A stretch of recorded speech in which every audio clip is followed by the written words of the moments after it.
What would it take for you to believe someone if they claimed to be God? Today we're looking at whether Jesus ever made such a claim.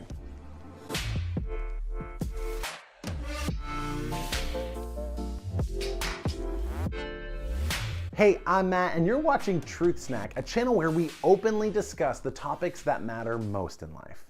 The earliest eyewitness historical documents on Jesus are compiled into the New Testament of the Bible.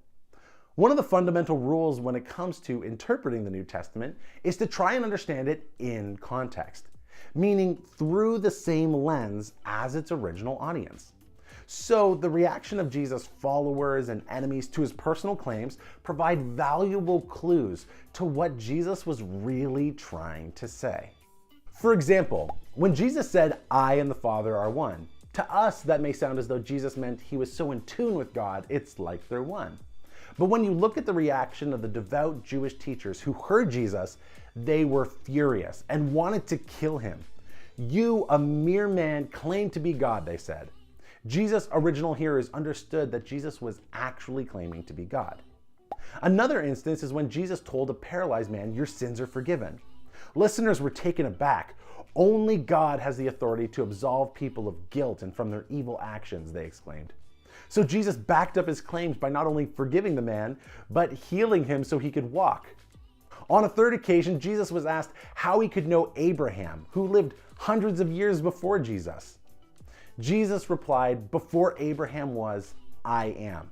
The immediate hearers understood that Jesus was giving himself the same name God used when talking to Moses through the burning bush. I am. Again, listeners were furious about Jesus' blatant claim to divinity. They wanted capital punishment for his blasphemous crimes. After 3 years of performing miracles and claiming to be God in ways the original audience understood, some of Jesus' followers were starting to believe, even worship Jesus. And did Jesus stop or rebuke them, tell them they'd made a huge mistake? No, he accepted their worship. He approved their belief.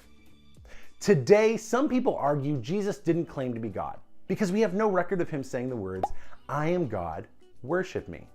But he did say he and God were one, that he could forgive sins and used God's name as his own.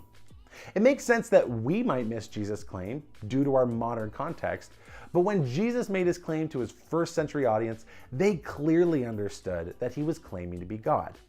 So here's today's question. What would it take for you to believe Jesus' claim to divinity?